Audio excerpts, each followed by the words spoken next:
Muy bien, gracias, Leire. Está bien ahora.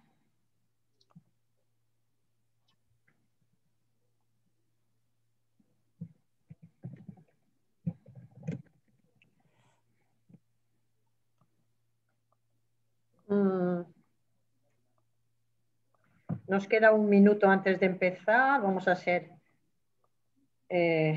puntuales. Yo tengo 9:29. Enfin, il est 9h29, donc il nous reste tout juste une minute. Donc, on démarre dans tout juste une minute. Donc, merci à vous tous de nous accompagner ce matin.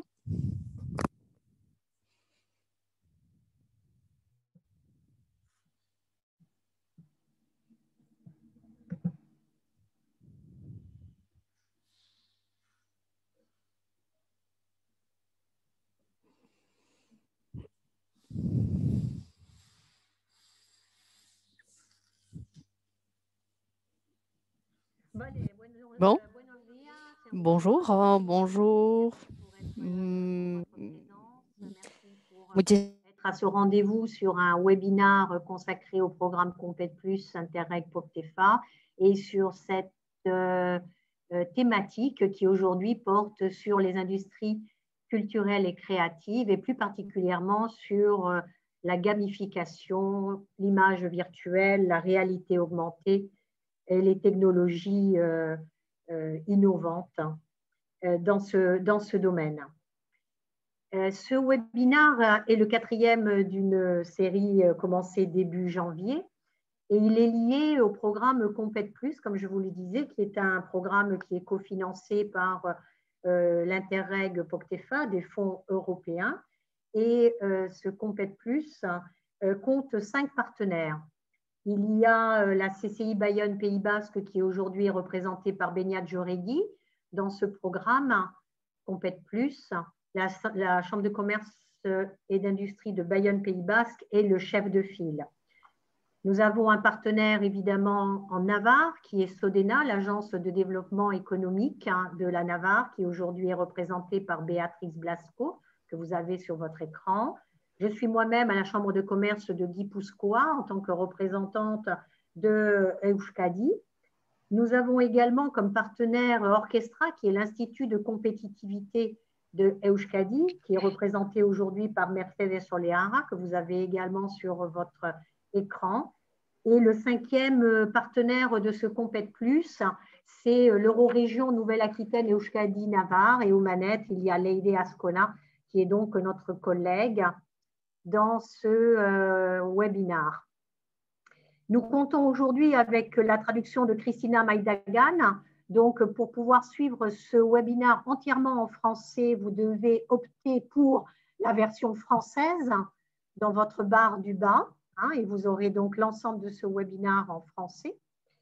Para los que son hispanohablantes, tenéis que Pour optar. tous ceux qui souhaitent en fait suivre ces interventions en espagnol, il va falloir que vous cliquiez sur le espagnol en bas pour que vous poursuivre toute cette réunion en espagnol.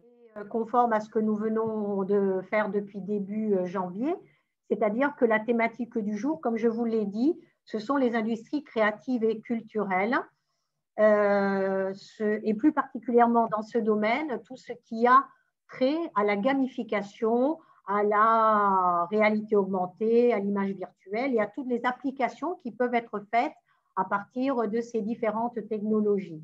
Nous aurons un expert qui nous fera une approche, on va dire, macroéconomique de cette thématique. Et donc, ce sera l'expérience de Basque Game de Euskadi qui servira un petit peu d'expertise dans notre webinaire. Et nous aurons un témoignage par territoire. Un témoignage pour la Navarre, c'est l'entreprise Nautilus. Un témoignage pour Nouvelle-Aquitaine, Iparralde, Pays Basque français avec Novae. Et un témoignage de Euskadi à partir de Donosti et de l'entreprise Innovae. Avant d'entrer, on va dire, dans le vif du sujet et dans ces différents témoignages, je vais passer la parole à Beñat Joregui qui va, Beñat, tu vas nous dire qu'est-ce que c'est que Compét Plus, quels sont les objectifs de ce programme qui est donc cofinancé, comme je l'ai dit, par des fonds européens Interreg, POCTEFA. Oui, Gunon, bonjour, buenos días.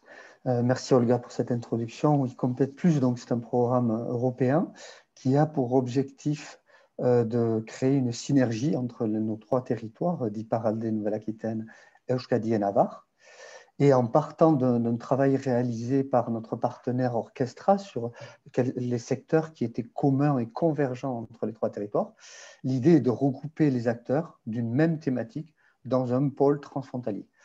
Et ces acteurs vont constituer pour nous un ensemble d'une chaîne de valeur et qui, par exemple, dans le cas d'aujourd'hui, en technologie numérique créative pour des applications industrielles, va être intéressante et va présenter un intérêt pour des clients potentiels donneurs d'ordre qui seraient intéressés de trouver soit le prestataire ou les technologies en réalité virtuelle, e-learning, serious games, qu'ils recherchent justement pour leurs activités. Et à travers ces regroupements par pôle transfrontalier, nous cherchons à gagner en visibilité et du coup aussi par l'échange entre les participants à ces pôles, créer de la collaboration entre les membres en tirant notamment parti et profit des complémentarités qui existent entre les différents membres. Nous avons déjà dans un précédent programme qui s'appelle Competitive Eco, qui a été mené de 2016 à 2019, créé 3 pôles transfrontaliers. Et ici, nous nous intéressons à 4 nouvelles thématiques dans Compete Plus, que sont l'énergie, la mobilité, l'agroalimentaire et les industries créatives. Donc, je vais passer la parole à Béatrice Blasco qui va nous parler de ces 4 thématiques que nous traitons dans Compete Plus. Merci Beñat. Bonjour à tous les participants à ce webinaire. Bueno, buenos días. Bonjour, merci de nous accompagner ce matin tel que Beñat, mon collègue, vient de vous présenter. Quelque part, nous partons donc du travail réalisé par Orchestra. Orchestra a analysé les stratégies intelligentes de nos 3 régions. Orchestra a analysé les flux économiques existants entre ces 3 territoires. Et c'est à partir de là que nous avons quelque part défini ou identifié ce 4 secteurs convergents et 4 secteurs donc, où l'on pourrait quelque part en fait créer des chaînes d'activités. Et on a quelque part organisé une réunion comme celle-ci autour de ces 4 thématiques. La première réunion, en fait, le premier webinaire, en fait, nous a permis de travailler la mobilité électrique et la mobilité de l'hydrogène. On a vu quelques cas vraiment très intéressants de vélos, on a vu de bus électriques, comment est-ce qu'ils fonctionnent, comment est-ce que ces bus sont intégrés dans les villes, et on a entendu les représentants des Pampelune qui mettent en place un projet. Ensuite, on a travaillé l'hybridation énergétique. Alors, ce webinaire nous a permis de voir un peu le travail qui est en train de se faire autour de tours éoliennes, comment est-ce qu'on peut les revêtir, revêtir de panneaux solaires. On a vu l'autoconsommation, on a vu énormément d'activités qui, quelque part, en fait, visent à protéger un peu notre environnement. La semaine dernière, nous nous sommes concentrés sur le agroalimentaire. Parce que c'est vrai que le monde agroalimentaire est immense. Donc, il a fallu choisir et nous avons choisi de nous concentrer à l'alimentation saine au sein de collectivités, au sein des cantines, au sein. Donc, voir en fait comment est-ce qu'on peut travailler avec quelque part le bio. Et c'est vrai qu'il y a eu quelques questions sur l'alimentation saine, en fait, qui sont restées un peu sur la table.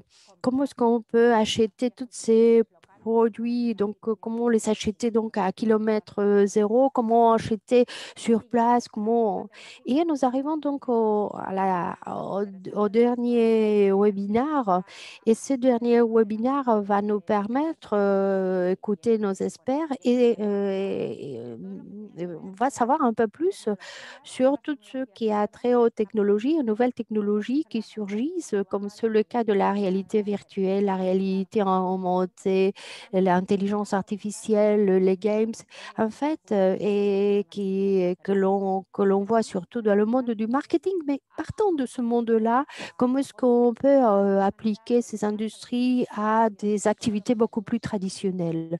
Et c'est un peu ce que l'on vise à connaître aujourd'hui.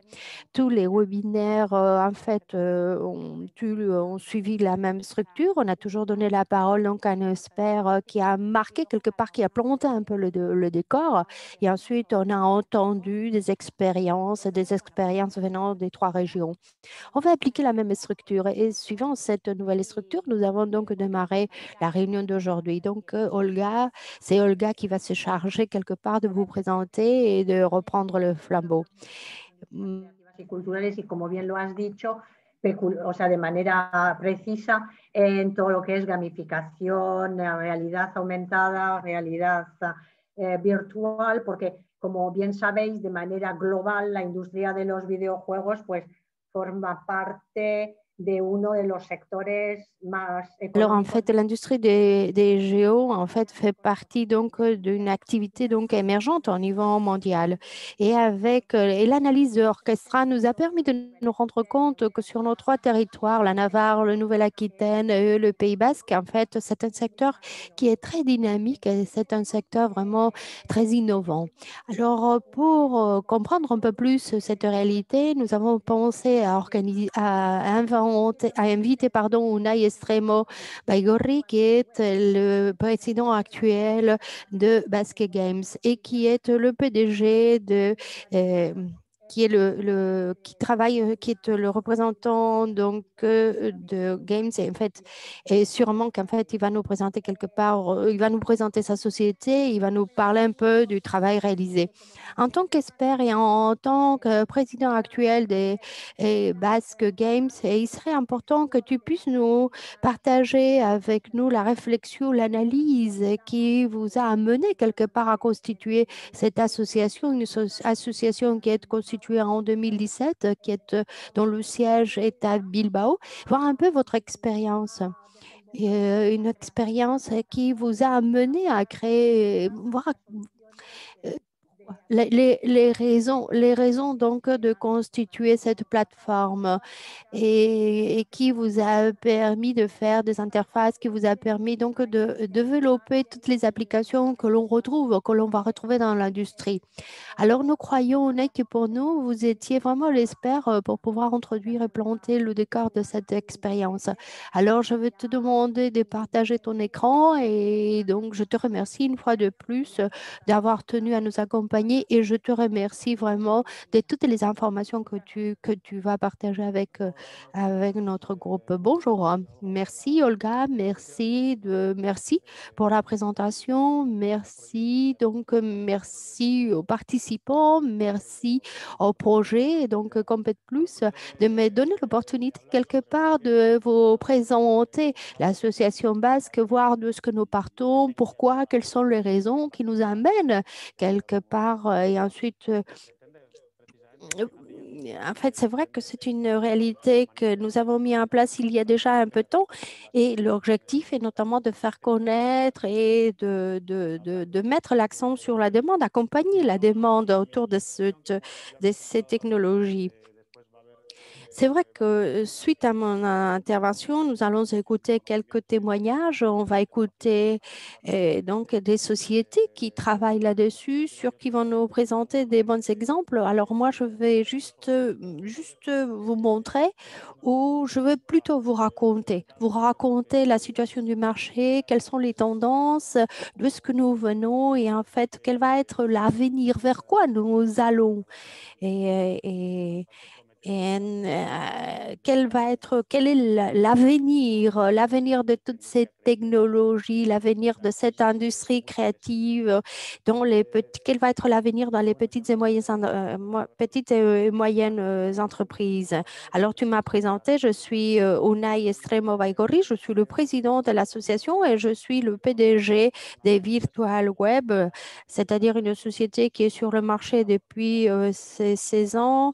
Nous sommes au Pays Basque, notre siège est en Biscaye et depuis 16 ans, nous travaillons avec ces technologies, nous les appliquons donc au monde de l'entreprise. Donc, 16 ans dans le monde technologique est énormément. On a commencé à travailler gamification et autres et actuellement, nous travaillons surtout sur la réalité virtuelle appliquée. Alors, en guise d'introduction, donc, vous avez déjà parlé un peu le poids de cette industrie. Je crois que ces données, vous devez les connaître. C'est une industrie qui facture avec un chiffre d'affaires vraiment très important, des chiffres très importants.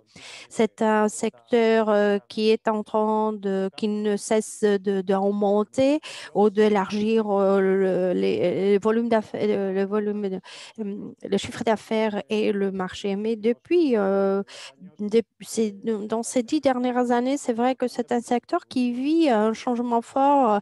Et donc,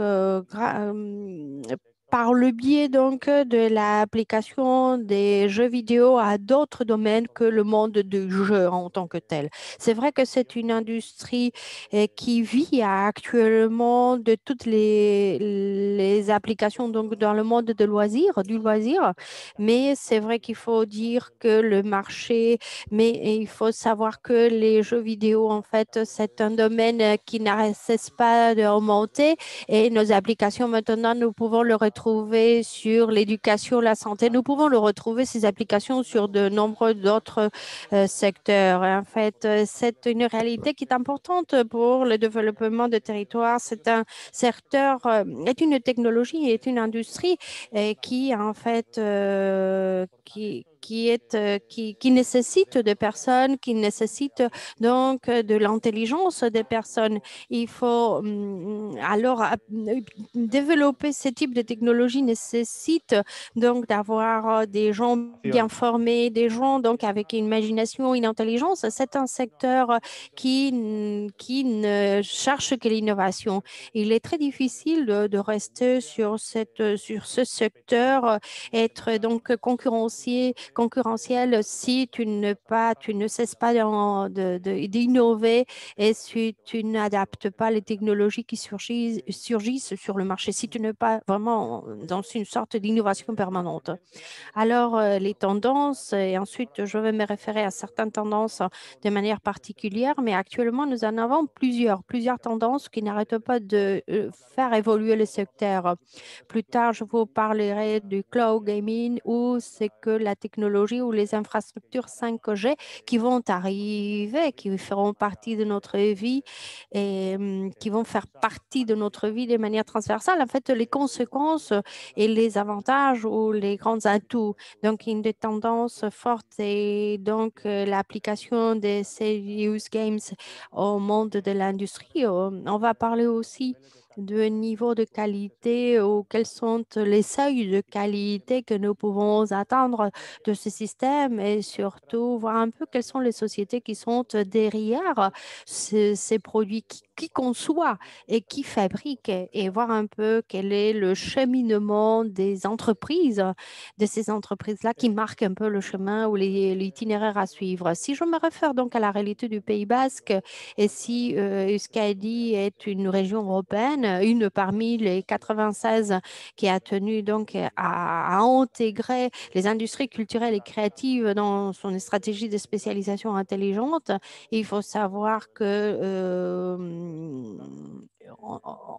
le jeu vidéo, en fait, ce qu'on est en train de faire dans ce domaine est de voir l'application l'adoption de ces technologies et l'impact que ces technologies peuvent avoir au niveau de la communauté, voir un peu l'impact que cela peut avoir sur la petite et moyenne entreprise. On commence déjà à voir que l'impact l'impact que nos l'impact, en fait, donc, pour ce petit et moyenne de société d'utiliser ces technologies est important. L'association va surgir en 2011 et l'association Bats Game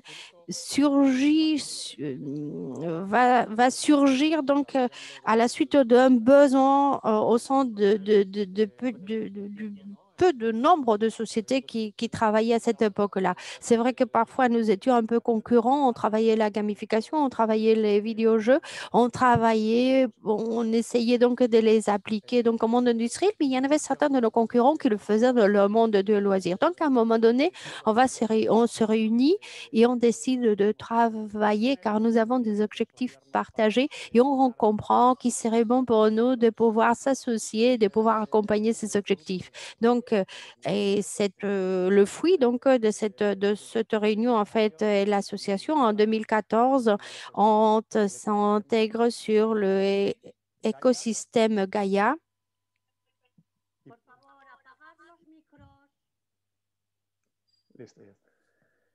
Donc, en 2014, en fait, nous venons rejoindre le cluster Gaia. Et quelque part, tenant compte que nous sommes des sociétés du monde, des entreprises du monde de l'éthique, et par le biais du cluster, on arrive quelque part on avance. Enfin, cette intégration dans Gaia Cluster, en fait, nous permet de continuer d'aller de l'avant.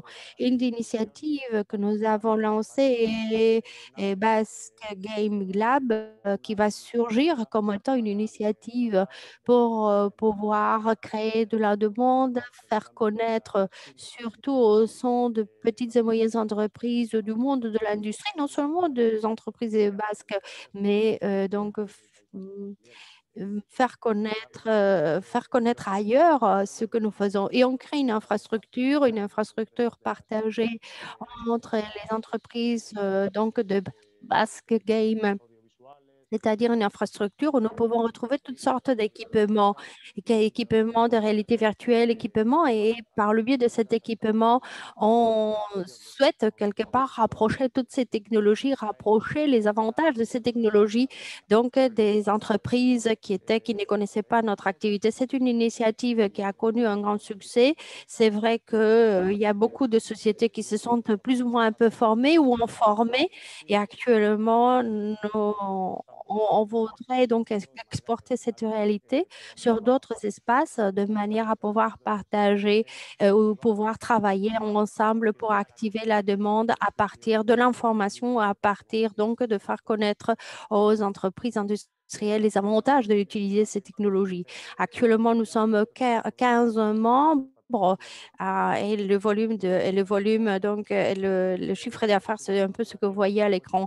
Il s'agit d'une association où l'on retrouve différents types de partenaires. On a des centres technologiques, on a donc les petites et moyennes entreprises qui travaillent l'offre, c'est-à-dire nous, les gens qui, quelque part, créent le produit. Et on a aussi le monde de l'éducation et de la formation en tant que maillon de plus de cette chaîne de valeur.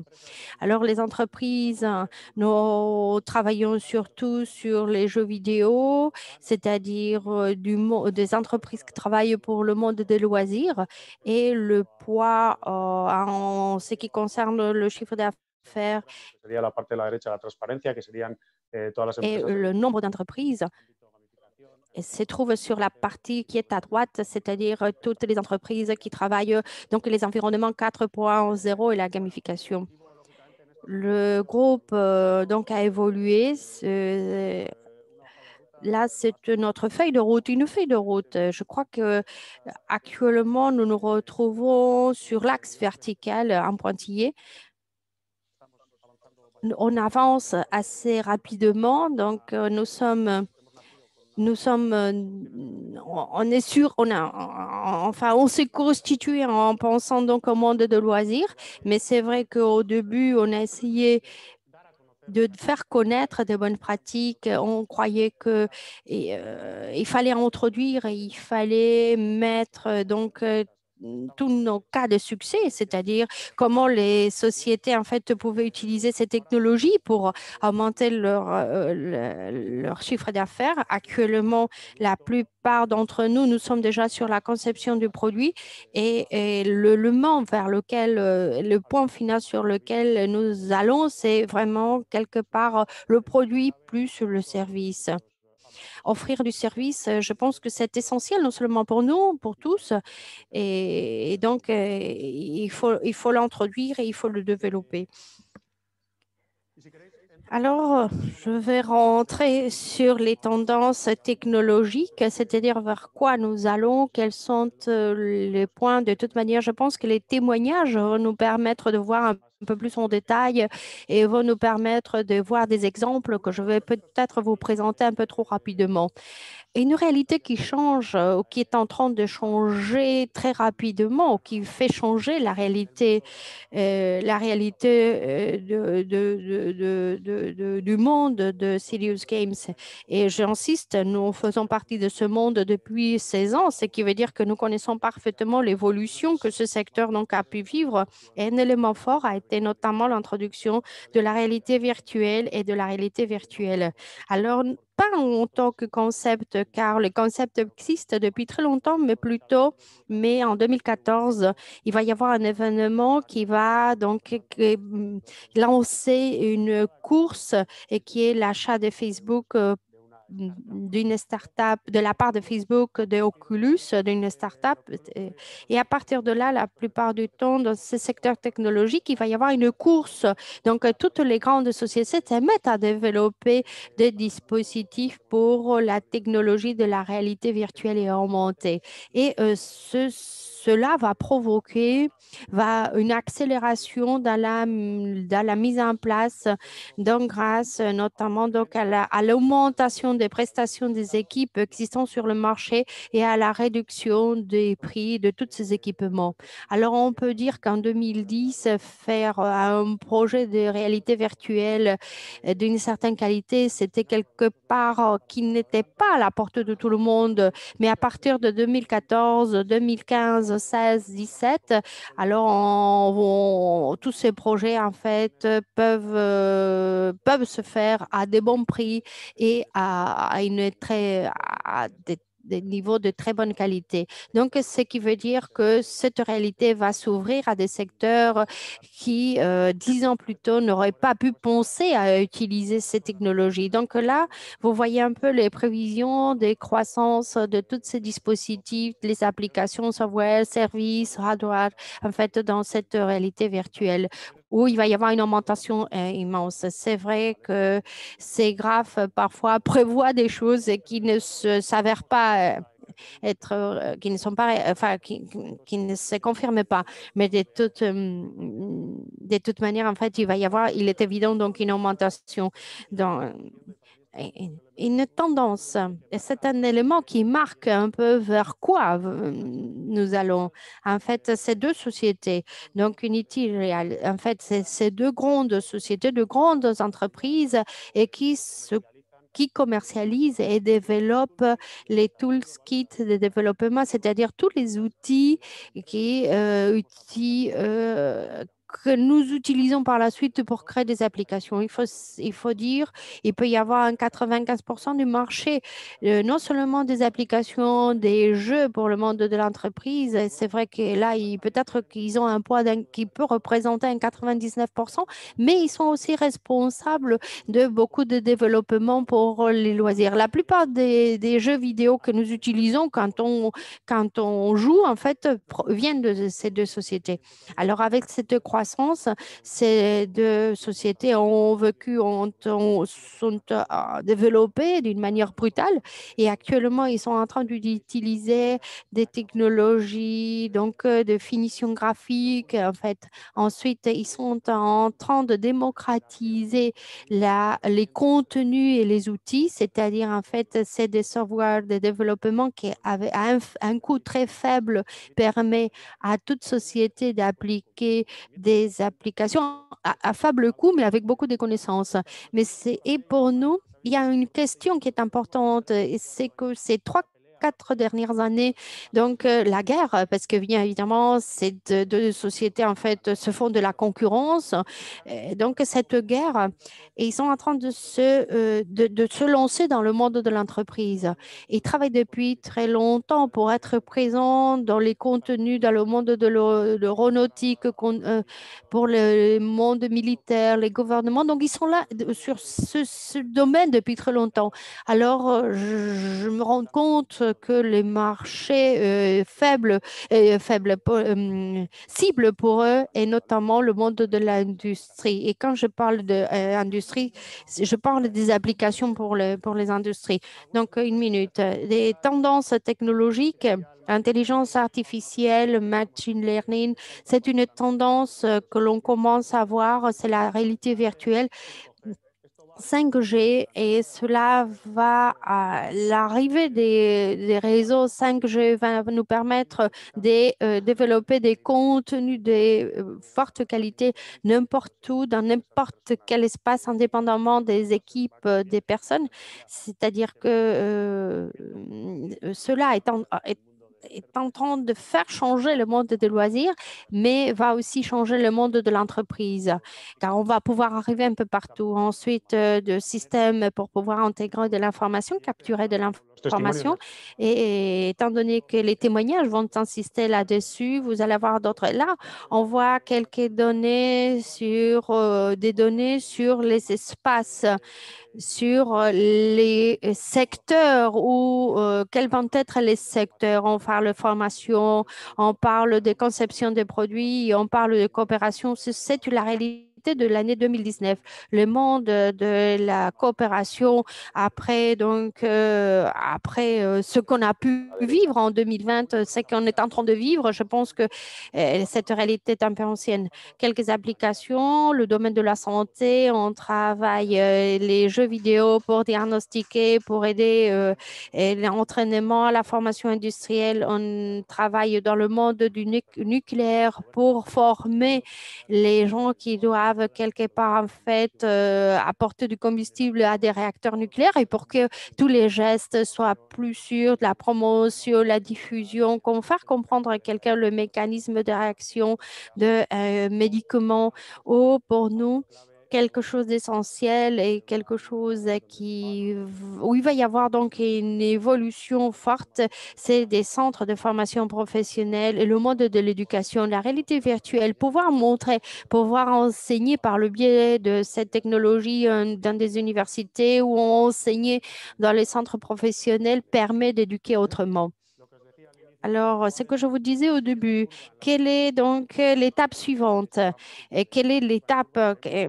Alors, pour nous, il est évident que nous sommes en train on parle de cas de succès, on n'arrête pas d'informer, on n'arrête pas de créer la demande, on est quelques early adopters qui commence à nous faire comprendre l'impact que toutes ces technologies peuvent avoir au sein de systèmes d'innovation et autres. Et je crois que nous, va vivre 5, 10 dernières années où tout cela va devenir de choses courantes, où on va avoir ces 10% de early adopters.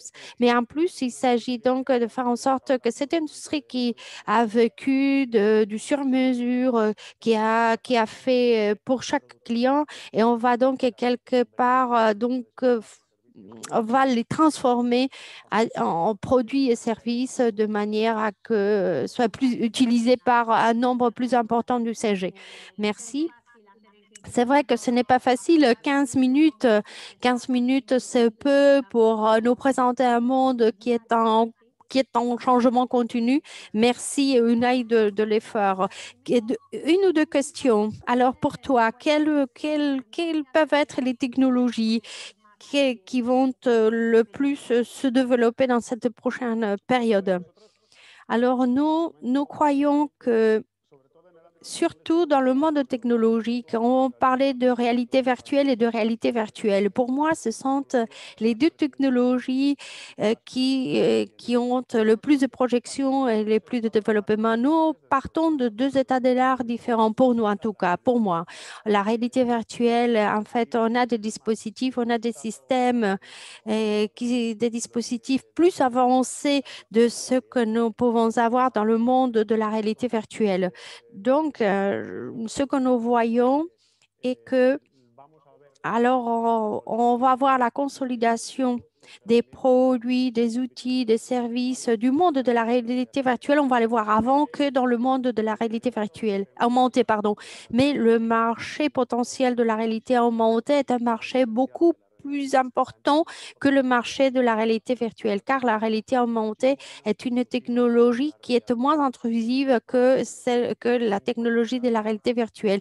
C'est qui va nous permettre de faire en sorte que cette technologie fasse partie de notre vie quotidienne.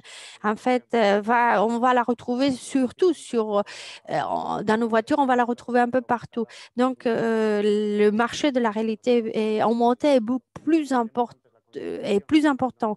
De toute manière, on verra avant, avant la consolidation de la réalité virtuelle que de la réalité augmentée. Encore une autre petite question.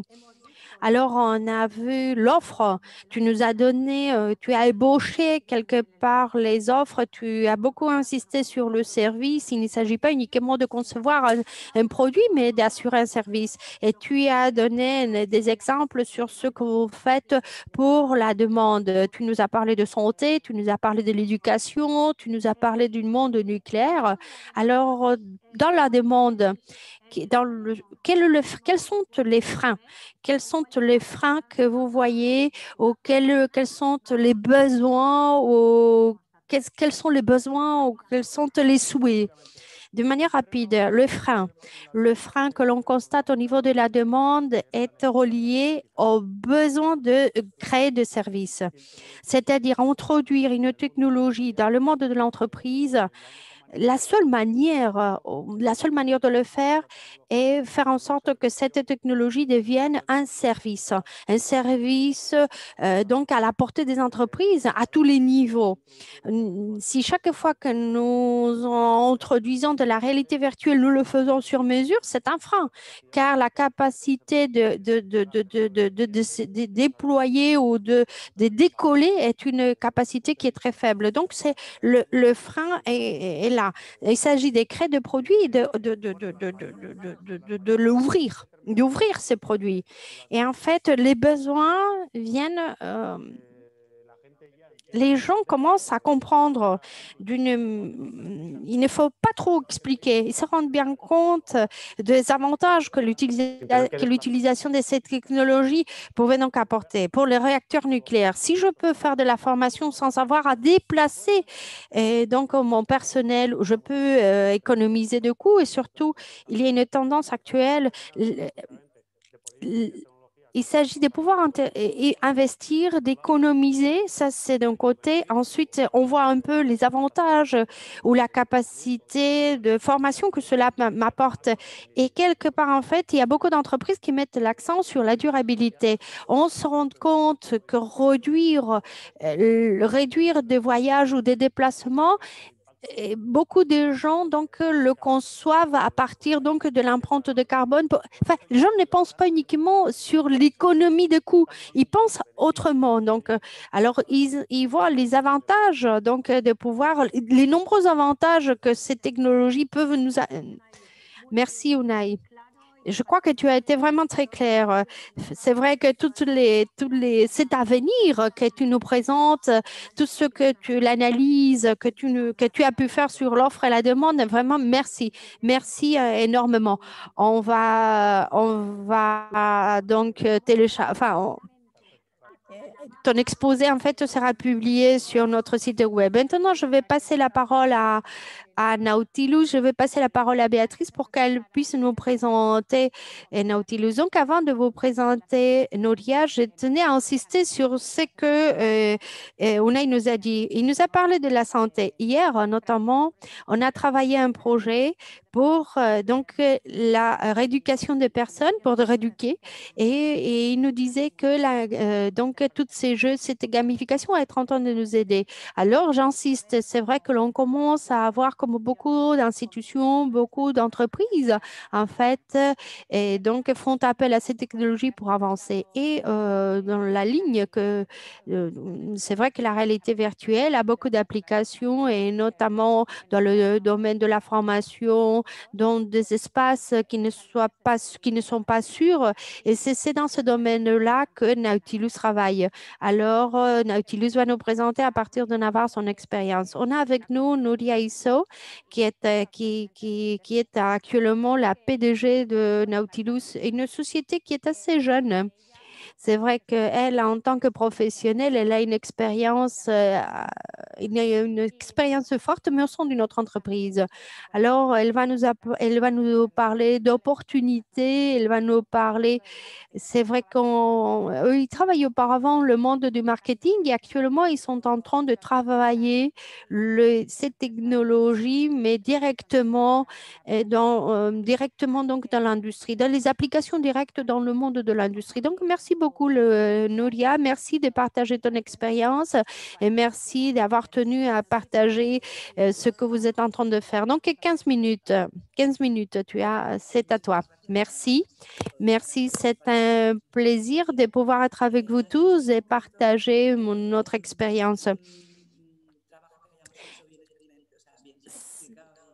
Au lieu de vous expliquer ce que nous avions fait auparavant, je tiens plutôt à vous expliquer voir un peu quelles sont les applications du monde virtuel dans le monde de l'industrie et dans le monde de l'entreprise. Pour que vous compreniez le monde de la réalité virtuelle, il faut savoir que nous sommes dans un monde qui est en plein changement. Et ces changements sont de plus en plus importants. Cela veut dire que, par exemple, si ça fait 200 millions d'années que nous étions là, en 100 ans, la vitesse, en fait, on est passé de 65 à 28 000 km/h.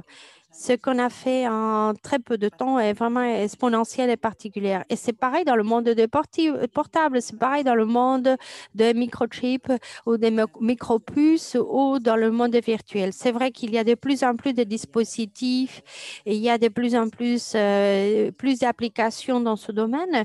Et c'est vrai que ce qui s'est passé ces 10 derniers notre expérience de ces 10 dernières années ne nous permettent pas d'imaginer ce qui va se passer dans l'avenir. On n'imagine même pas ce qui va se passer au niveau des dispositifs, non seulement lunettes, gants, en fait, tout, en fait. On n'imagine même pas ce qui va pouvoir se passer ou les développements qui vont surgir. Ce qui nous intéresse le plus, c'est que parfois on pense que c'est quelque part un peu lié au monde de loisirs ou de jeux.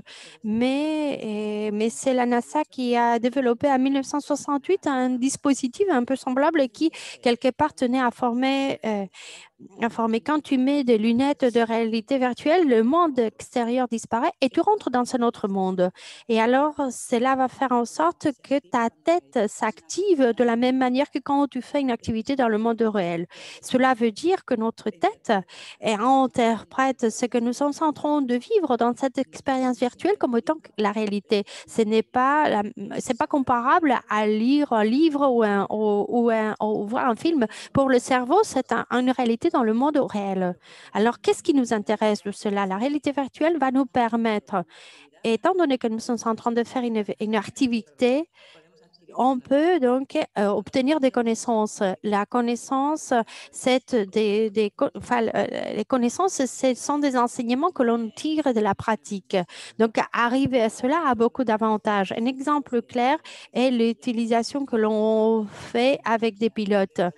Alors, quelqu'un qui va piloter un avion doit faire des heures de simulateur.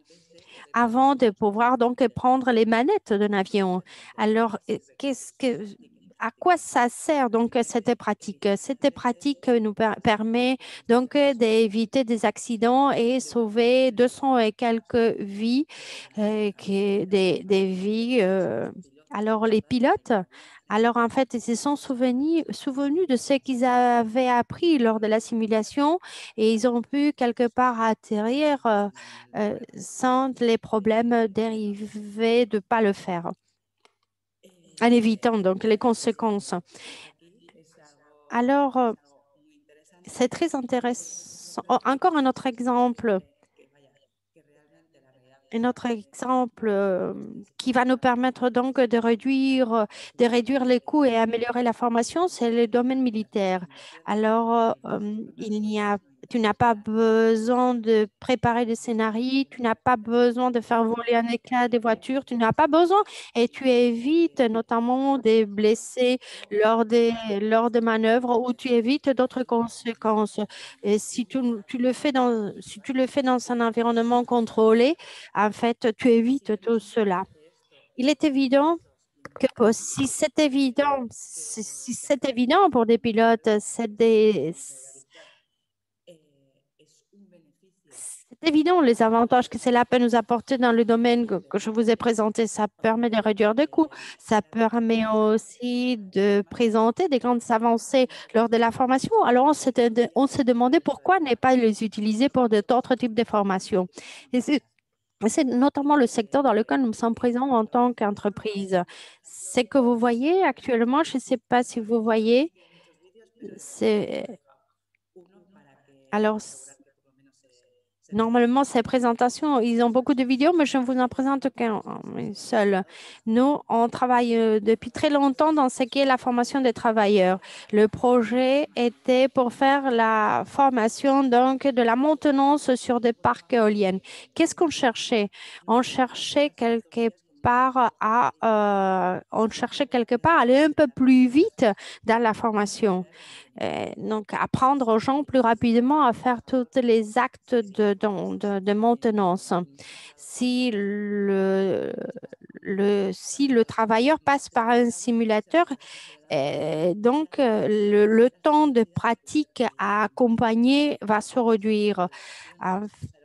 En plus, on évite d'avoir des maquettes ou des reproductions de ces tours qui sont des reproductions qui sont très coûteuses. Alors, dans la réalité virtuelle, nous, on ne veut pas des applications fermées, telles qu'Inès le disait. Si on a besoin de changer un moteur parce que le moteur ou le fournisseur ou le système a changé parce qu'il y a une amélioration, quelque part, nos applications permettent quelque part de mettre à jour cette réalité. Ce qui veut dire que l'on s'adapte mieux aux nouvelles réalités. Avec ce que nous vivons avec la COVID, peut-être que les besoins donc, vont changer. C'est vrai qu'il faut que tu penses à un masque, etc. Donc, tout va changer. Donc, nos développements te permettent de mettre à jour, te permettent d'introduire des changements et tu peux t'adapter aux besoins de cas par cas. Dans l'exemple que je viens de vous présenter, on a travaillé à Bruxelles, à Copenhague, et on a constaté que ces formations améliorent donc l'apprentissage en profondeur et que quelque part, cette formation est plus acceptée que la formation traditionnelle. Il y a d'autres études qui nous ont confirmé que l'exactitude donc s'améliore en mémoire, en fait, que l'on garde mieux en mémoire les choses que l'on peut faire. Que l'on fait donc, on peut faire les mêmes tâches, mais on les apprend à 29% plus rapidement et qu'en même temps, si on le compare quelque part à une formation traditionnelle, il y a eu une réduction d'un 41% d'erreurs. En plus de ces avantages et en plus de ce que l'on peut faire pour le domaine de la formation sur des choses que tu ne connais pas, alors il nous paraît qu'il est important de pouvoir utiliser pour quelque part un peu mettre à jour des acquis, mais qui ne sont pas utilisés. Il y a une étude qui nous a permis permis de constater que dans le monde de la médecine, il y a beaucoup de médecins qui, avant de faire une intervention ou autre, une intervention qu'ils ne font pas de manière courante, qu'est-ce qu'ils font? Ils regardent sur Internet et regardent pour voir comment il faut faire. Alors, on a constaté qu'on a regardé le nombre, donc, les connexions et le nombre de fois que les médecins, en fait, se connectaient pour obtenir des informations sur des actes qu'ils ne font pas de manière courante et le nombre était important. Donc, là, cette réalité nous permet d'intervenir, c'est-à-dire que le médecin, l'infirmière, en fait, peut s'entraîner sur des gestes qu'ils ne font pas tout le temps. Tu peux faire une vidéo, et c'est vrai que c'était pratique. Cette manière est beaucoup plus pratique et plus confortable que récupérer d'informations et lire, etc. Et ce que l'on peut appliquer dans le monde de la médecine, on peut l'appliquer n'importe où, que ce soit de la maintenance, un électricien pour changer un relais ou pour faire une réparation ou autre, en fait. Alors, nous croyons que cette application, en fait, doit quitter le monde de la médecine, ne doit pas être uniquement concentrée ou consacrée au monde des pilotes. Donc, on pourrait l'utiliser un peu partout. Ensuite, les compagnies industrielles, encore un autre domaine. Et c'est... On a entendu parler donc de la gamification, vous voyez qu'on l'utilise, mais je ne vais pas me concentrer. Je vais me concentrer surtout sur les digital tips ou les copies. De quoi il s'agit? De quoi je parle? C'est-à-dire quand on a une machine pour pouvoir transposer cette machine au monde numérique. Nous croyons qu'en très peu de temps, la plupart des sociétés vont utiliser les digital twists. Et vous pouvez vous demander à quoi ça sert. Moi, j'ai ma machine, à quoi? Donc, ça nous permet donc d'évaluer des systèmes avant de les tester, c'est-à-dire éviter des problèmes même avant qu'ils surgissent. Dans le monde de la construction, on a constaté, on a testé et on a vu qu'avant de construire, on a créé et on a vu que, par exemple, la salle était un peu trop étroite, donc on ne pouvait pas utiliser tous les appareils dont on avait besoin. Donc, imaginez si l'hôpital avait découvert cela une fois que la salle d'intervention a été déjà conçue. Ils ont vu que, par exemple, il fallait donc des couloirs plus larges, des portes plus larges, etc. Donc, cette réalité virtuelle nous permet d'améliorer les infrastructures dans le développement de prototypes ou pour développer des produits et le fait d'utiliser la réalité virtuelle nous permet de voir s'il y a un problème de conception, s'il y a des caractéristiques ou des endroits qui sont de difficile accès, c'est-à-dire, et tout cela avant de faire le premier prototype ou le premier trait. Alors, tu peux corriger des erreurs avant d'arriver sur le monde réel. Ensuite, le digital twist nous permet de faire de la formation, mais non seulement de la formation aux travailleurs. Il ne s'agit pas uniquement de rester là. On peut aussi former notre client. Beaucoup d'entreprises, quand ils veulent acheter des moteurs ou quand ils veulent acheter des machines, le choix ne dépend pas uniquement du produit. Ils regardent aussi le service après-vente, tu regardes aussi la formation, tu regardes beaucoup d'autres choses. Donc, dans ce domaine-là, la réalité virtuelle nous offre beaucoup d'avantages car tu n'as pas besoin de déplacer une machine, tu n'as pas besoin de déplacer le professeur, tu n'as pas besoin des maquettes, tu n'as pas besoin de tout cela. Et en plus, le système te permet quelque part d'accompagner ton client. Il n'est pas tout seul devant. Le fait d'avoir deux personnes sur le même espace permet de donner ce service à tout travailleur, et n'importe où dans le monde. Donc, on élargit. On finit avec les frontières, on finit avec les voyages, Donc, ce multi-usager permet de pouvoir travailler en équipe. Il ne s'agit pas uniquement d'acquérir des gestes, mais on peut aussi évaluer des systèmes de travail. On peut évaluer, on peut tester différentes manières de faire un objet pour optimiser le travail en équipe. ce qui est important aussi est que parfois, on croit que tout le monde doit avoir des lunettes pour travailler dans un environnement virtuel. Non, une fois que tu as développé l'environnement, le mieux est de pouvoir travailler en réalité virtuelle car ça va élargir. Mais cet environnement, nous pouvons l'appliquer à, à des applications à des applis sur ordinateur. Donc, il y a quelqu'un qui peut travailler ou qui peut se former avec un ordi, d'autres peuvent se former avec des lunettes et tous travaillent en équipe. Tu n'as qu'une minute, Nolia. Donc, en dernier lieu, je voudrais vous dire que non seulement je veux vous présenter le contenu enregistré en 360. Donc, ils nous permettent de tester une intervention, nous permettent de tester un geste de maintenance. Un exemple, c'est la formation pour les Black Friday. En fait, et qui en fait, tu vois un peu ce qui se passe dans ces supermarchés quand tout le monde arrive et tu apprends à réagir face à l'arrivée des gens. Et quand nous l'appliquons à l'industrie, et cela nous évite quelque part en fait de faire les visites, ça nous permet de protéger nos travailleurs, ça nous permet aussi de protéger nos clients et en plus, on ne se déplace pas. C'est-à-dire qu'à partir de n'importe où, tu peux voir des installations. Alors, je crois que j'ai fini. Je pense que vous avez une idée de ce que l'on peut faire. On peut l'utiliser pour la vente, la pré-vente, la conception, marketing, la formation. C'est un outil qui est arrivé pour rester, pour durer. Et donc, je crois, merci Nouria, je crois qu'on a une bonne idée. C'est vrai, on a une très bonne idée. En regardant cela, on a envie de faire quelque chose. Tu nous as donné l'envie de faire quelque chose. Et dans ce sens, et en relation avec ce qu'Unai nous racontait, c'est-à-dire qu'on est en train de passer, on va vers un marché plus large. Moi, j'ai parfois des doutes. Je ne sais pas si tu es en train d'accéder au marché, mais j'aimerais que tu nous racontes les freins. Qu'est-ce que tu rencontres?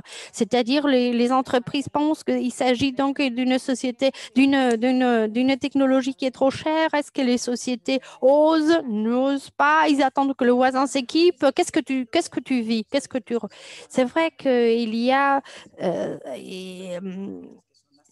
c'est vrai que la santé et la formation, en fait, sont un peu loin devant nous. Pour eux, les choses sont plus claires. Mais c'est vrai que la demande est de plus en plus présente et que les contenus en 360 créent un certain intérêt. Car non seulement tu racontes les choses d'une manière, mais tu peux, par exemple, tu as le sentiment que tu ne caches rien. C'est-à-dire, on te montre comment développer un produit, tu peux regarder en arrière et tu vois qu'il ne te cache rien. Donc, c'est vrai que l'on retrouve cela dans des secteurs de plus en plus traditionnels. Mais il faut actuellement, en fait, il y a maintenant, on travaille quelque part de produits à la carte. Et il faut franchir, il faut aller vers des développements, passer des développements à la carte et à des services plus larges. Quelque chose que tu puisses adopter ou adapter rapidement. Sinon, les développements à la carte nécessitent énormément de temps. Et les gens, en fait, souhaitent se lancer sans s'attendre. Alors, ils te demandent, montre-moi quelque chose et vite fait. Et là, tu ne peux pas le faire. Tu ne peux pas, tu ne peux pas aller leur dire, tu fais ce développement et demain, je vais te donner ce dont tu en as besoin. Non. Et c'est ce que nos clients attendent, mais le marché n'est pas suffisamment développé pour cela. Et quel est c'est le responsable de ressources humaines, c'est le responsable de production, qui est ton interlocuteur quand tu vas avoir. Alors nous, on travaille avec ressources humaines d'un côté, on travaille aussi la formation car les services de formation sont plus créatifs ou ils ont plus l'habitude d'utiliser, mais parfois on travaille aussi avec les services de recherche et développement. on peut beaucoup faire pour eux. Avant d'évaluer, de tester, de faire un premier développement, la réalité virtuelle peut beaucoup t'apporter. Et tu testes avec tes clients, tu évalues, c'est vrai on peut beaucoup faire. C'est pour cela qu'on s'adresse à ces trois services. Alors, merci Noulia, merci. Et si quelque part le secteur, c'est un peu le secteur qui nous a été présenté par Unai, je pense que vous avez un avenir vraiment, oui. Pour moi, c'est un travail très créatif et j'ai choisi ce domaine parce que je crois que la programmation est un domaine très créatif. C'est-à-dire qu'on arrive aux nouvelles technologies par vocation. Il n'y a pas d'autre. Et alors, on va voir la réalité en France. On va voir un peu ce qui se passe côté nord de la frontière. Et pour cela, nous allons passer la parole à Beñat. Alors, Beñat qui va nous présenter le prochain intervenant. Oui, effectivement, ici sur Iparralde, Nouvelle-Aquitaine, nous avons le plaisir de compter sur une entreprise qui a créé sur Bayonne un centre de formation pour Safran Helicopter Engines, ex-Turbomeca. Et donc, cette société se base sur des technologies de e-learning, de réalité virtuelle, contenu 3D. Et également, ils ont une spécialité aussi sur les services linguistiques.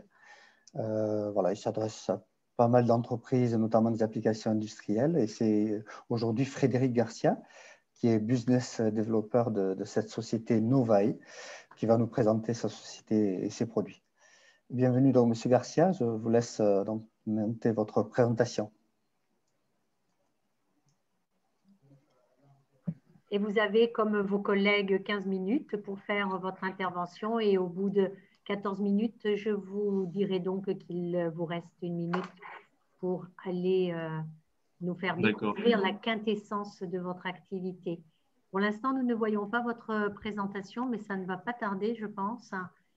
Et si vous pouvez la partager, ce serait parfait. Ouais. Et je rappelle que l'ensemble de ces présentations ainsi que les interventions seront sur le site competplus.eu dans les prochains jours. Vous pourrez donc les regarder et les revoir. Très bien, en plein écran et ce sera parfait. Donc, c'est à vous. Allez-y, Monsieur Garcia. C'est bon. C'est bon. Ok. Bon, bonjour à tous. Malgré mon nom, je vais m'exprimer en français, donc j'imagine que beaucoup de personnes vont switcher vers notre interprète. Voilà, donc merci à elle, en tout cas, pour permettre cette communication. Justement, je vais vous en parler un peu plus tard. Donc voilà, nous sommes la société, le groupe Novae. On fait partie d'un groupe de près de plus de 400 personnes dans le monde. Moi, je vais faire un focus sur les activités digitales et communication, voilà, qui nous réunissent aujourd'hui. Alors, pour ce qui est le groupe Novae au niveau local Nouvelle-Aquitaine, nous sommes basés donc sur Bayonne, comme le disait Beñat, effectivement. Nous avons un centre de formation pour Safran Helicopter Engines que je vais développer plus tard, mais également à Pau pour tous les aspects communication. Vous voyez qu'on est un petit peu partout en France, également au Luxembourg. Et après, le groupe en soi, qui est un groupe aéronautique, j'ai oublié de le préciser, d'où le petit avion sur le A de notre logo, que vous devez voir sur la présentation derrière moi. Voilà, sur toutes les activités digitales et communication, nous avons ces différents types de profils de collaborateurs. Donc, chef de projet, concepteur, rédacteur, graphiste, intégrateur, développeur, donc tout ce qui est dans l'aspect digital, développement, mais également des opérateurs de PAO, de publication assistée par ordinateur, des traducteurs et des interprètes pour l'aspect communication. Parce que voilà, on a le digital qui est au service de la communication, mais ce qui nous intéresse, c'est le digital au service de la formation à destination donc des entreprises. Et voilà, donc un petit panel de nos collaborations. Vous pouvez le voir, effectivement, il y a une majorité d'aéronautique, d'industrie, mais également on travaille avec des institutions publiques locales. Voilà, ce ne sont que des exemples de nos collaborations. Alors pour le digital, comme on l'a indiqué, on a une affiliation avec Safran Helicopter Engines, qui est Donc, un site est à proximité de notre site de Bayonne. Et donc, pour eux, on crée des supports pour les formations moteurs notamment. Donc, ces formations sont faites en présentiel ou en distanciel, c'est-à-dire sur site. Disons que notre centre de formation, qui est donc basé à Bayonne, qui a d'ailleurs eu la chance d'avoir la visite de nos camarades de la CCI. Donc, ce site de Bayonne, avec son centre de formation, permet de recréer les conditions d'un atelier, enfin des conditions réelles de travail sur les moteurs de Safran. Donc, on a des moteurs en vrai, mais également on a tout l'aspect comment dire, formation en version digitale. Et ce qu'on fait conformément à une norme aéronautique qui s'appelle ATA 104. Voilà.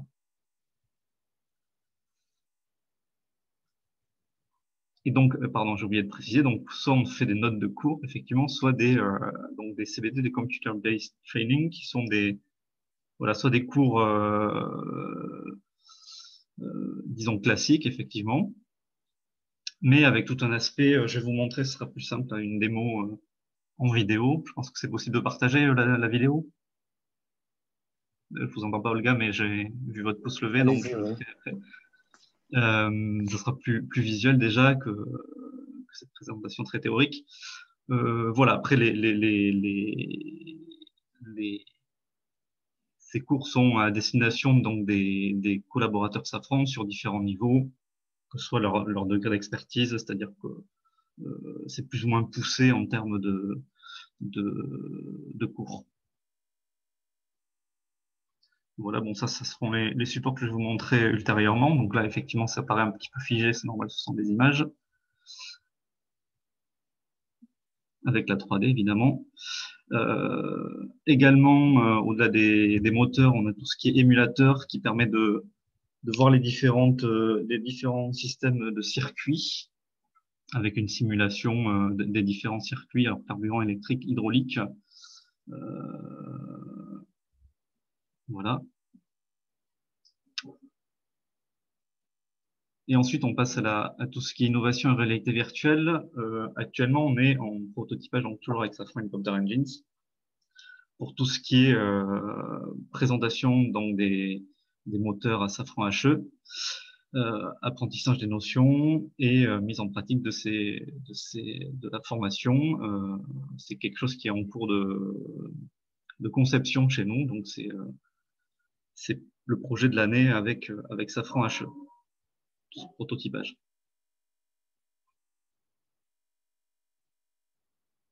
Voilà, et donc le deuxième aspect dont on a évoqué tout à l'heure, c'est l'aspect linguistique, effectivement. Donc notre valeur ajoutée chez Novae, c'est que nous avons historiquement tout un aspect traduction et interprétation, voilà, où nous travaillons au service de l'industrie pour la traduction de leur support, pour l'aide, donc comme aujourd'hui, ce que fait notre ami pour l'interprétation lors d'événements, tout ce qui est sous-titrage voix off et transcription.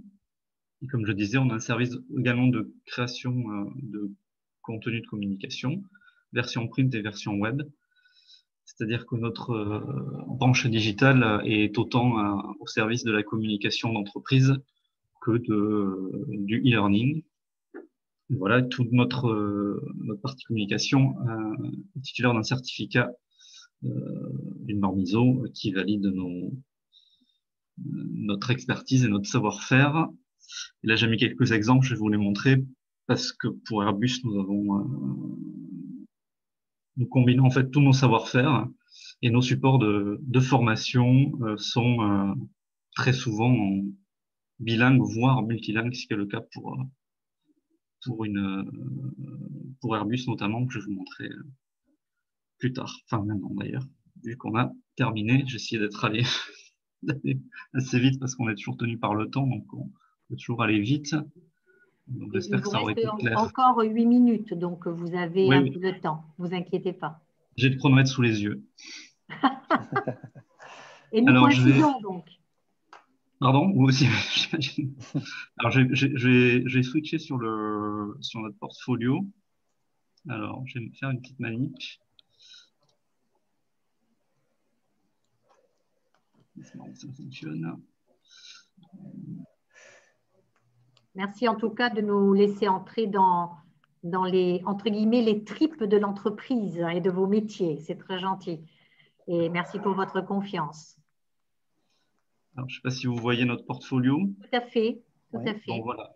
Donc là, c'est un petit peu des exemples de ce qu'on fait en support de e-learning. Donc, vous pouvez le voir, effectivement, le panel client est assez vaste. Je vais faire un premier focus sur Safran. Je vais essayer de couper le son et vous le voyez en plein écran là? Tout à fait, c'est parfait. Voilà. Donc c'est une petite vidéo. Ce qu'on fait aussi, voilà, des teasers, des vidéos de présentation de nos produits ou de produits des clients. Donc comme vous voyez, voilà, typiquement une salle de cours avec un moteur au premier plan et à l'arrière-plan. Donc le moteur recréé en 3D avec les différents flux. Et il s'agit d'un support, voilà, que l'apprenant peut utiliser, voilà, en complément de sa formation dans le dur, j'ai envie de dire. Voilà.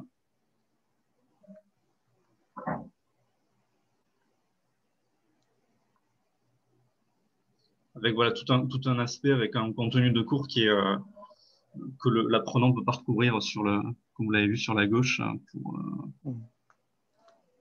pour suivre le cours comme il le souhaite à son rythme et voilà, peut-être refaire un focus sur un point qu'il n'aurait pas compris, notamment. Alors, je vais essayer de fermer la petite fenêtre, switcher sur dont je vous parlais pour... bon, elles sont sonores aussi, mais je vais couper ça.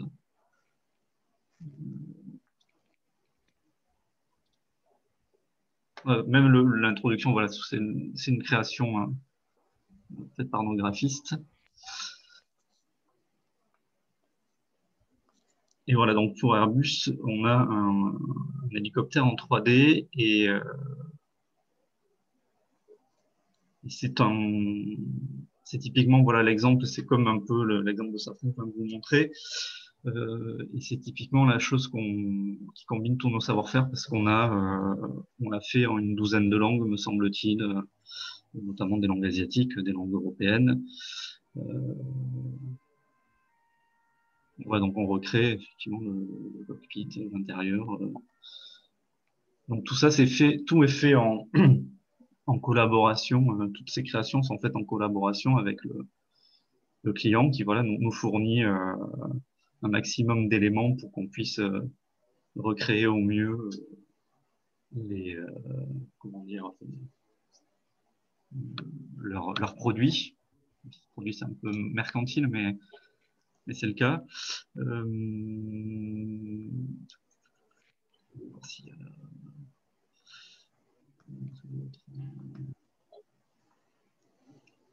Donc ça, c'est toujours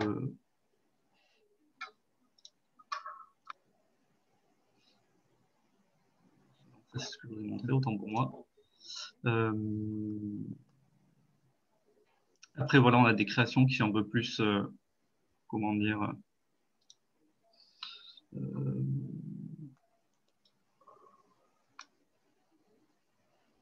plus créatives, on va dire. Enfin, pas plus créatives, plus des choses un petit peu plus visuelles. Qui donc là était pour Enedis. Voilà, charte de bonne conduite Enedis.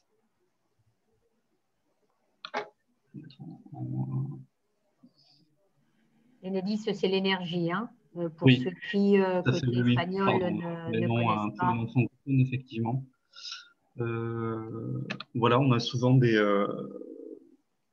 nos supports sont souvent validés souvent par des QCM de manière un petit peu ludique, parce que c'est des choses qu'il faut que les collaborateurs doivent apprendre. Et on essaie de rendre ça un peu plus, voilà, un peu plus ludique, un peu moins lourd, parce qu'on sait bien que les formations sont des choses un petit peu un petit peu lourdes et pas très, comment dire, intéressantes, mais qui sont difficiles à transmettre. Là, un autre exemple avec EDF pour tout ce qui est question de contrat. On a créé donc une sorte de jeu de loi pour faire évoluer les collaborateurs dans leur apprentissage de la gestion de contrat.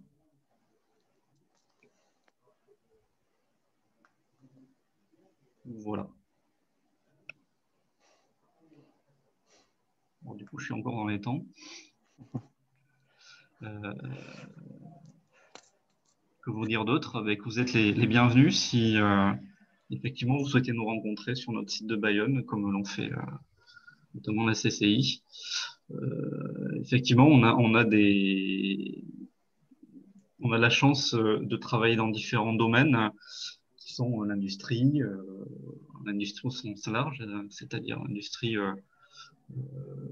aéronautique, mais pas que. Voilà, l'énergie, on travaille avec Total, avec Terega, et ce sont des gens aussi qui ont pris le virage du digital. Donc, effectivement, ce sont des technologies qui les intéressent. Certains sont à la début, sont un petit peu frileux, donc je pense qu'on a tous la même problématique de rencontrer des entreprises qui veulent se mettre au digital, mais sans trop savoir comment faire, ou pas forcément mettant le budget qui convient. Donc forcément, les résultats, enfin, ils ont toujours des résultats très probants, mais en ayant forcément un budget qui n'est pas conséquent. Donc c'est à nous également de leur faire comprendre que ces nouvelles technologies sont indispensables, et on voit que c'est des choses qu'il faut développer et pour lesquelles forcément il faut mettre un Merci, petit peu de budget. merci M. Voilà. Garcia. Peut-être qu'on peut commencer justement sur les questions. Est-ce qu'un module de e-learning doit avoir un aspect ludique pour pouvoir répondre pour avoir un bon gage d'assimilation par l'apprenant? Comment vous le percevez au niveau des applications que vous avez réalisées pour les clients? Oui, effectivement, il y a vous avez pensé que je parle que de ça, mais effectivement, comme ce sont des questions de budget, il y a effectivement des supports pour du e-learning qui sont très classiques, donc forcément qui vont être moins ludiques. Et plus vous allez développer cet aspect ludique, c'est-à-dire cet aspect visuel, créatif, effectivement, ce sont des choses qui vont être demandées. Mais comme je vous dis, c'est pas, on fait de tout en fait. On peut faire des choses pas basiques. C'est quand même tout un aspect créatif. Il y a aussi nos concepteurs, rédacteurs qui interviennent, donc qui apportent leur valeur ajoutée sur ça, c'est-à-dire qu'ils prennent tout le savoir de l'entreprise pour pouvoir le projeter sur ce support de formation. Et après, effectivement, l'idéal, c'est d'avoir un support qui puisse être maîtrisé par les collaborateurs de manière quasi individuelle, c'est-à-dire sans avoir besoin de passer par un formateur, soit physique, soit en visio. Mais donc cet aspect ludique, effectivement, permet de reprendre une formation où on l'a laissé, et c'est beaucoup plus engageant de le faire sur cet aspect-là.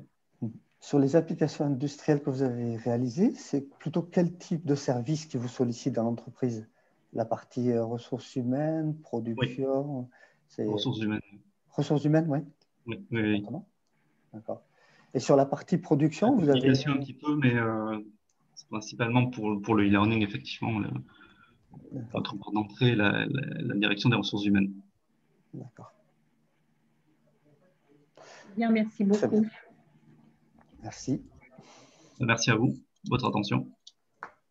Merci, Monsieur Garcia, de nous avoir dévoilé de façon très visuelle, effectivement, votre métier et vos… Vous pouvez m'appeler Frédéric.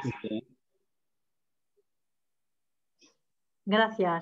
Pues, coincidencia, vamos… Alors, Alors, nous allons de Novae à Innovae. Innovae est une société qui est présente au Pays Basque. Nous avons avec nous Idoia Salsamendi, qui est donc la responsable. Et Innovae est un groupe. Je crois que vous êtes leader dans des solutions fondées sur la réalité augmentée, sur la réalité virtuelle. Et je crois que les domaines dans lesquels vous êtes présents, c'est plutôt l'industrie 4.0. Et j'imagine que tu vas nous expliquer ce que vous avez proposé et où est-ce que vous êtes dans le domaine du marketing et de la formation. C'est vrai que vous êtes présent au Pays Basque, mais vous avez un siège à Madrid, un siège à Barcelone. Alors, je vais m'arrêter là. Donc, Idoia, sans plus, je vais te passer la parole. Alors, tu vas pouvoir partager l'écran et tu vas pouvoir nous raconter.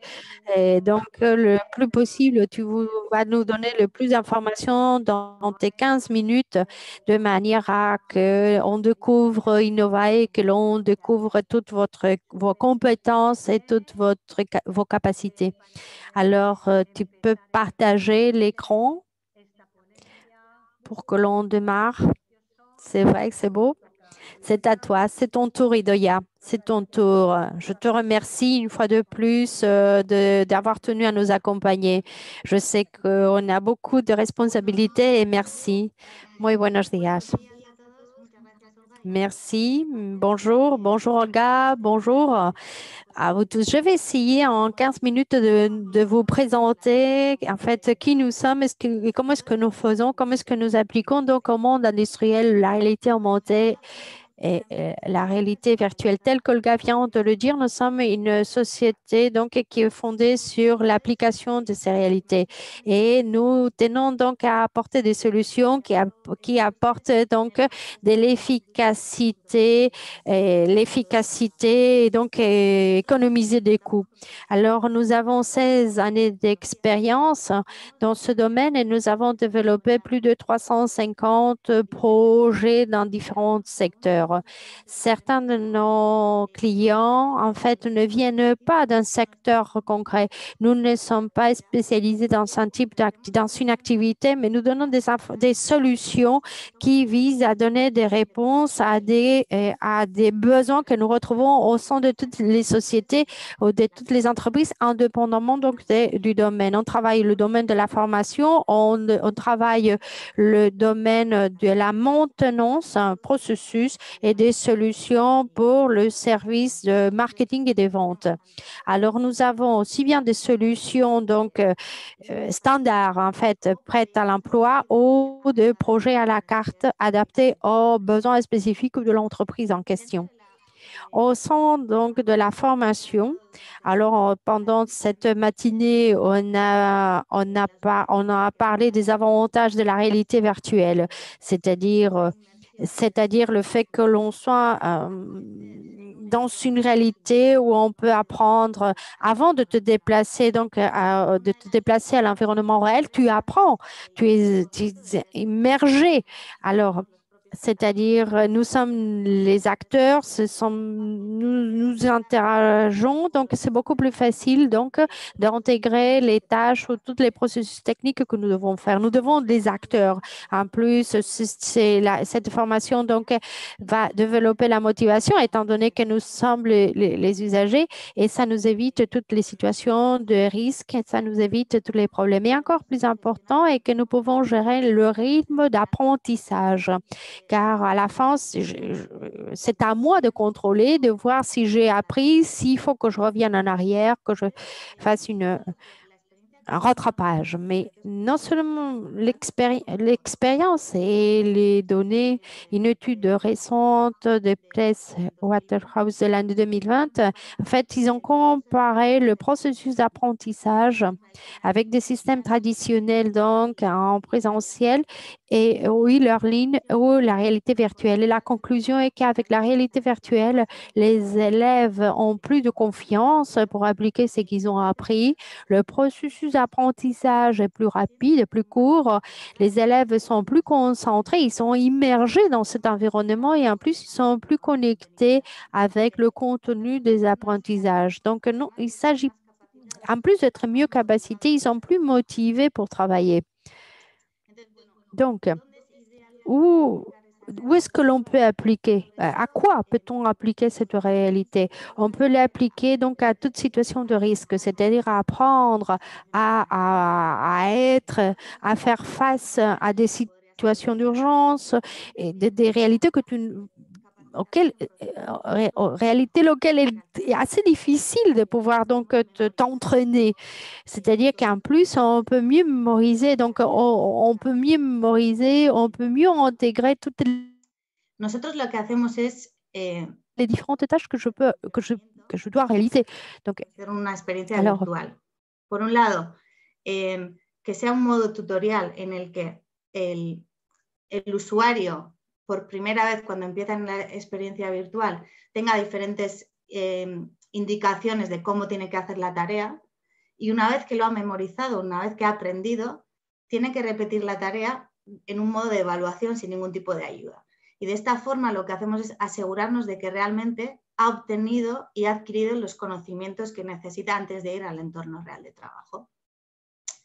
No solo es importante esa gamificación y ese uso de realidad virtual para formar, sino que también tenemos que medir si realmente ha adquirido ese conocimiento, ¿no? Entonces es importante soportarlo con sistemas de gestión de aprendizaje que nos permitan hacer un seguimiento, evaluación, viendo si han conseguido ciertos objetivos durante el curso de aprendizaje.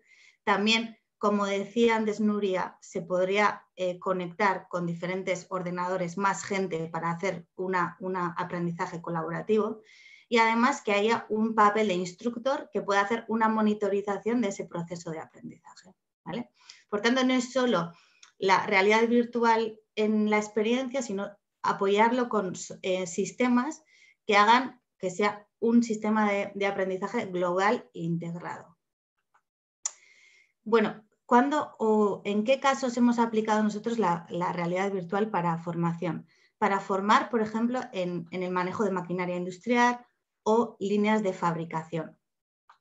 También en el sector eléctrico, sobre todo cuando tenemos ese factor peligroso que comentaba antes, ¿no? El cómo simulador de averías y cómo intervenir en incidencias, todo tema de protocolos de EPIs, accesos a entornos peligrosos, formar incluso en máquinas a comerciales para que luego puedan interiorizar el discurso comercial y venderlo a los clientes.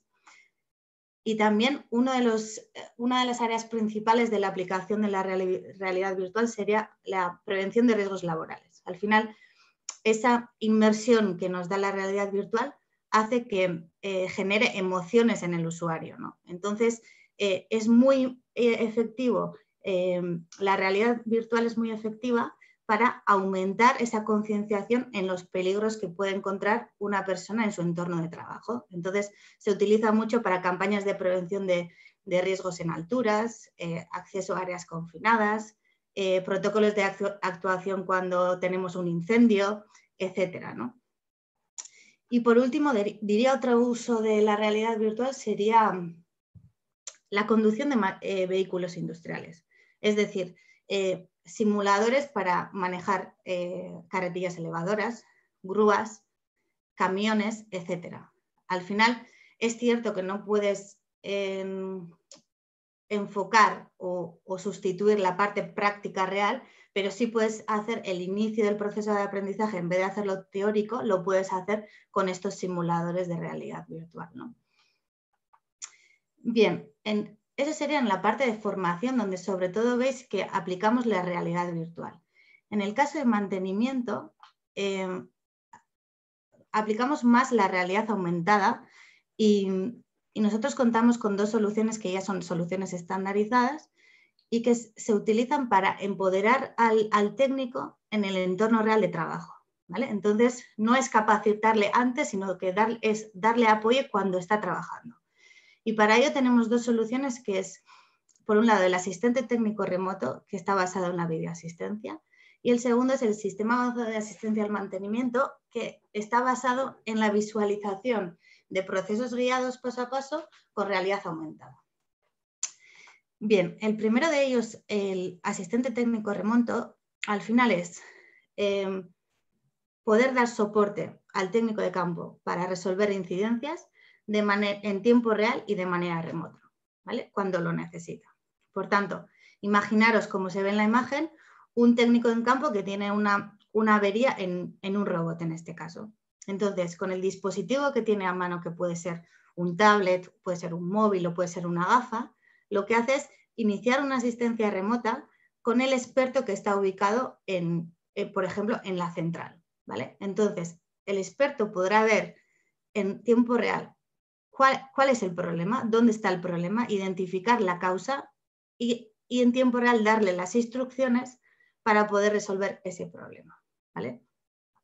Claro, aquí lo que hacemos es añadir a esa videoconferencia que decimos herramientas para superponer información visual, compartir documentos, chat con traducción instantánea, y además lo que hace está soportado mediante un panel de administración donde se va a registrar todo el conocimiento que se genera. Es decir, yo si en una asistencia le estoy explicando cómo tiene que hacer una intervención, todo eso queda registrado para que la próxima vez que tenga el mismo problema pueda acceder a ese documento o a ese vídeo y por tanto ya tiene el conocimiento necesario para operar independientemente o de manera autónoma, ¿vale? ¿Cuándo lo utilizamos? Pues, por ejemplo, para proyectos de puesta a punto o para dar soporte técnico remoto a los clientes, ¿no? Si tienen alguna incidencia, en vez de esperar a que nos desplacemos, pues en tiempo real inmediatamente le podemos dar soporte. Claro, en estos momentos donde los desplazamientos pues, están o restringidos o limitados, esta herramienta es muy potente, no solo para dar soporte a clientes, sino también dar soporte a nuestro propio equipo en campo o a otras filiales productivas, ¿no? Y así evitar desplazamientos. Y también, por si nosotros tenemos problemas en nuestra planta productiva, que nuestros proveedores nos puedan dar soporte de manera remota e inmediata y minimizar esos tiempos de producción. En cuanto a la segunda solución que os decía, la aproximación es diferente. Aquí, al final, lo que hacemos es que el operario pueda visualizar o tenga acceso a todo el conocimiento que necesita para hacer las tareas de manera más eficiente. Es decir, si tengo que hacer el mantenimiento de este robot, lo que hago es acceder a información relacionada a este robot con o bien gafa o con tablet, que puede ser un documento PDF, puede ser un vídeo o puede ser un proceso guiado de cómo tengo que hacer la tarea paso a paso. Y por tanto, lo que me está diciendo es la forma más eficiente de hacer mi trabajo, pero lo voy a hacer de manera autónoma. ¿Cuándo utilizamos este tipo de soluciones? Pues si tenemos que hacer, por ejemplo, el mantenimiento de nuestras instalaciones o tareas como cambios de formato. También para el mantenimiento y reparación de maquinaria de cliente, es decir, yo a mi cliente le puedo vender la máquina, pero además le puedo dar acceso a un manual interactivo con información extra de cómo tiene que operar con la máquina, cómo tiene que reparar ciertas averías de la máquina, etcétera, y por tanto le estamos dando valor añadido. Y también para dar formación a nuestros operarios, tanto nuevos como reciclar la fuerza de trabajo en tareas de mantenimiento o producción. Os voy a enseñar, voy a bajar un poco el volumen para que me podáis escuchar. Sí. Esto sería un poco resumir estas dos Ça, herramientas. c'est le résumé. C'est-à-dire, on voit donc l'assistant à distance. J'ai le technicien avec un problème au niveau de la machine. Et qu'est-ce qu'il fait? Il ouvre une séance avec l'expert. Et donc, tous les deux, on accède à différents outils pour identifier le problème et pour quelque part conseiller la résolution. On voit des données en réel, on a le chat, on partage des documents, etc. Et on pourrait aussi le faire à partir des lunettes de réalité augmentée. Ça, c'est la première solution. La deuxième solution que je viens de vous présenter, c'est-à-dire ce sont des processus. Dans ce cas-là, avec les lunettes, on accède donc à toute une base de documents. On peut consulter des documents, donc documents de la machine, ou l'opérateur, sinon, il peut accéder à des conseils pas à pas. Pendant qu'il est en train de travailler avec la machine, en fait, le système est en train de l'informer et de lui dire ce qu'il faut qu'il fasse pas à pas. Alors, comment est-ce qu'il doit faire cette intervention technique? Et donc, l'idée est que le technicien puisse avoir toute l'information nécessaire et toute l'information critique pour pouvoir continuer. Aussi bien avec l'accompagnement de l'expert ou à partir donc des manuels. Alors,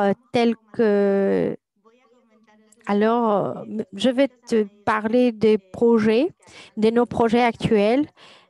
Alors, en plus donc, de toutes ces solutions standards, on peut faire donc des interventions à la carte. On a des systèmes de visualisation avancés. On a des centres de contrôle, c'est-à-dire que moi, à partir de mon système, de mon contrôle, je peux donc contrôler et faire le suivi de l'activité dans une tour ou des solutions de marketing et vente.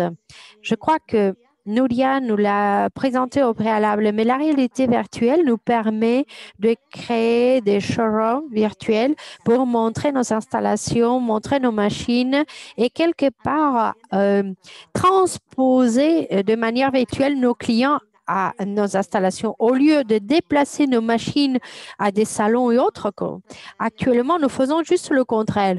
On transpose nos clients à nos installations. Ils peuvent voir comment l'intervention d'une machine, le fonctionnement d'une machine. Alors, il y a très peu une minute. Et par rapport à la réalité augmentée, on peut présenter des informations sur le produit physique avec SEAT, par exemple. C'est-à-dire que la nouvelle voiture, le nouveau modèle Ibiza, ont présenté et alors avec les lunettes, on superposé d'autres informations donc de ce modèle pour montrer le modèle d'une autre manière.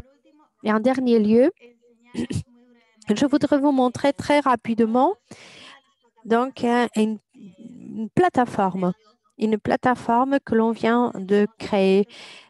Alors, c'est un produit qui est orienté à la réalité actuelle, c'est-à-dire comment est-ce que nous pouvons apprendre ou montrer des projets ou des pilotes à nos clients donc à distance.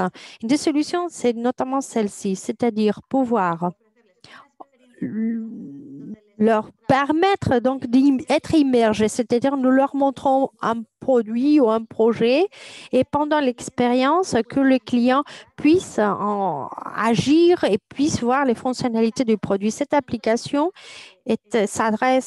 permet non seulement donc de bien montrer ou d'informer nos clients, non, ce type d'application nous permettra peut-être de faire des réunions beaucoup plus fonctionnelles. On pourrait les utiliser pour la conception des prototypes, pour déceler des problèmes de conception, etc.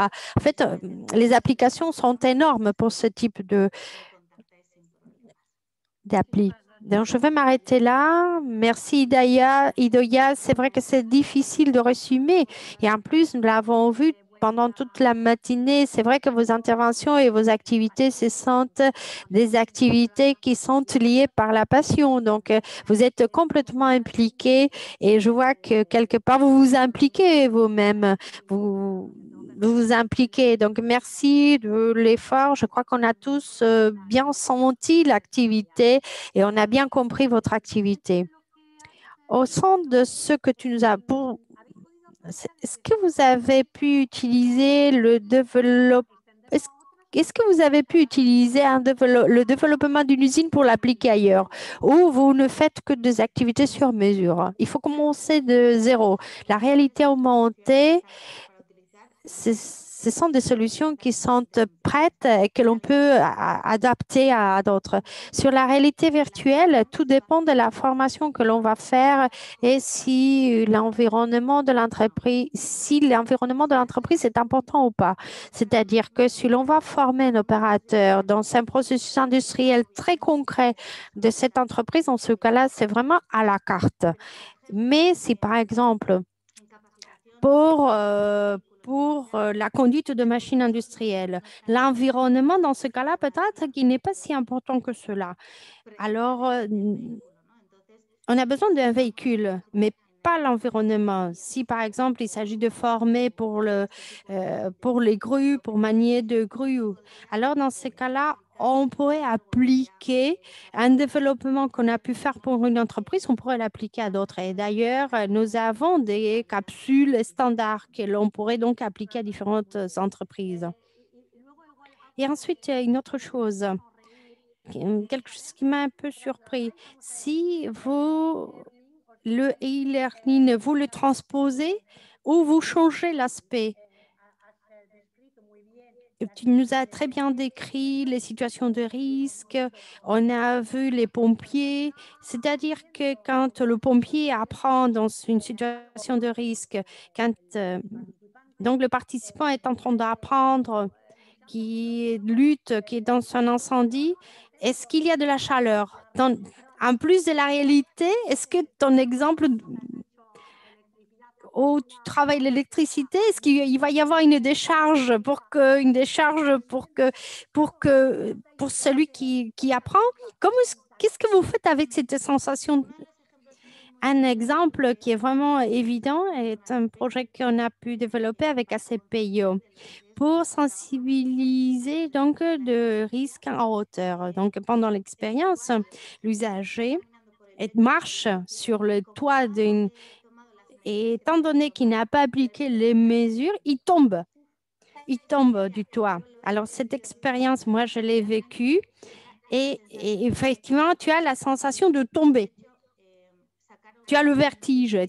Et d'ailleurs, ils ont fait une vidéo avec les réactions des usagers. Il y avait des gens qui criaient, ils ne voulaient pas mettre les lunettes parce qu'ils avaient vécu ce sentiment de tomber ou pour des risques psychosociaux.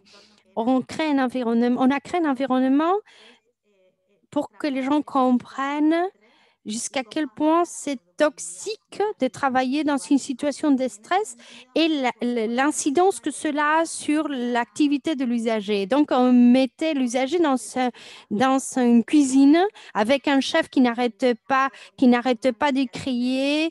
Et il y avait il y avait le feu, enfin la cuisine prenait feu, il fallait cuisiner. Donc, tu vas créer chez l'usager cette réalité de stress pour qu'ils comprennent. Donc, merci. Je crois qu'on va beaucoup apprendre. On va beaucoup apprendre avec vos activités, avec vos corps de métier. Merci Doya, merci Frédéric, merci Unai. Merci de nous avoir quelque part montré, un monde qui sera de plus en plus présent. C'est vrai que vous y êtes déjà, mais je crois que d'ici peu, vous allez nous entourer. Alors, merci. C'est vrai que ces Compet Plus ne s'arrêtent pas à ces 4 webinaires. On va continuer et on va encore avoir besoin de vous, aussi bien vous que toutes les personnes qui nous accompagnent. Beñat, est-ce que tu peux nous présenter? Et donc, merci. Un grand remerciement à tous les intervenants. Nous avons eu un aperçu de ce qui existait aussi sur notre territoire et nous allons poursuivre cette démarche-là de façon à pouvoir présenter et construire cette offre de produits et services dans les technologies numériques pour des applications industrielles. Les exemples que nous avons eus aujourd'hui, nous allons poursuivre aussi le fait qu'on puisse à voir d'autres acteurs qui sont présents sur nos territoires. Et pour cela, nous allons organiser des ateliers dans lesquels nous allons pouvoir travailler chaque thématique avec des petits groupes pour pouvoir justement faciliter cette connaissance aussi mutuelle des acteurs sur notre territoire, mais également de pouvoir observer comment se construit cette chaîne de valeur qui va intéresser des clients potentiels et que l'on puisse savoir justement quelles sont les complémentarités, comment vont s'articuler les différents acteurs et du coup, pourquoi pas générer des collaborations transfrontalières comme ce fut le cas pour les autres pôles déjà créés. Et dans le même temps, nous allons justement aussi nous intéresser à la demande et c'est Béatrice qui va nous développer la deuxième partie des objectifs de la poursuite de ce programme Compét+. À toi, Béatrice. Oui, une fois que ces groupes seront constitués, une fois qu'on aura plus complété les chaînes de valeur dans ces 4 thématiques, on va essayer d'attirer, d'identifier des grands groupes, des grandes sociétés, voir un peu quels sont leurs besoins dans ces domaines pour que l'on donne réponse aux besoins potentiels, que l'on donne réponse aux attentes et de manière à constituer ces plateformes ou ces plateformes ou pôles d'innovation. Alors, l'idée va nous présenter maintenant le site web, le site du projet. Oui, bonjour. Oui, le site web que nous avons développé, competplus.eu. Vous allez pouvoir retrouver aussi bien les présentations que toutes les vidéos et vous allez retrouver aussi les informations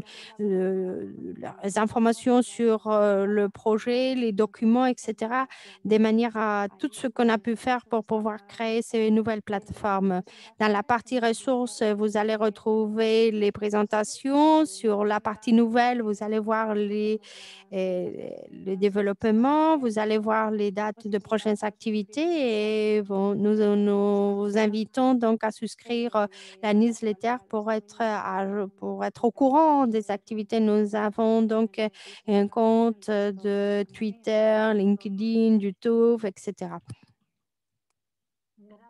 Merci, Leïdé. Merci. Alors, il nous reste encore beaucoup à faire. J'espère que que tout ce qui nous reste, nous le ferons avec vous tous. Nous espérons de vous retrouver sur nos groupes de travail. On va vous présenter des expériences, des projets qui sont dans un périmètre court à 55 km et donc des expériences qui vont vous permettre de compléter ce que vous faites. Et, nous croyons à la coopération transfrontalière car nous croyons que cette coopération est complémentaire et une coopération qui va vous permettre d'accéder à d'autres marchés, à d'autres territoires. Donc, la prochaine étape, telle que Beñat et Béatrice viennent de nous le présenter, donc, va nous amener à vous inviter à des séances qui se feront une fois de plus en distance. Donc, constituer des groupes de travail pour que vous vous rencontriez, pour que vous vous connaissiez et que l'on commence à travailler les chaînes de valeur et la coopération entre vous tous. D'un côté, on va travailler l'offre et telle que Béatrice vous l'a présentée, on va aussi travailler la demande car on va faire en sorte de savoir ce que les grandes entreprises locomotives cherchent et nécessitent. Alors, on s'est un peu partagé la dynamique et le travail sur les territoires. Beñat, Jauregui, si vous êtes une société locomotive ou vous êtes un groupe de Nouvelle-Aquitaine, vous avez Beñat. Moi, je travaille surtout sur la partie du Pays Basque Sud, innovation et activités et projets à Euskadi. Et Béatrice Blasco donc travaille à Pamplune, donc est en Navarre, c'est votre contact en Navarre. Pour la communication, Leire Azcona de l'Eurorégion et Usue Lorenza et Mercedes Oleaga qui étaient avec nous peuvent vous donner des conseils d'études et des données et à partir de l'Institut de compétitivité de Euskadi. Et vous allez trouver beaucoup d'informations, beaucoup de vidéos, beaucoup de présentations sur le site web. Au nom de tous mes collègues, je vous remercie. Vraiment, je vous remercie pour tout ce que vous avez tenu à nous montrer et à nous raconter.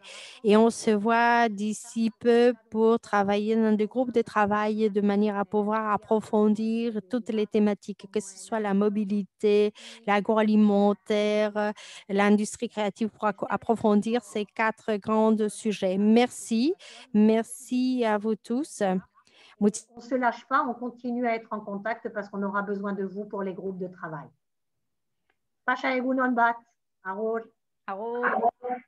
Ciao. Agur. Adiós. Adiós. Gracias. Merci beaucoup. Au revoir. Agur.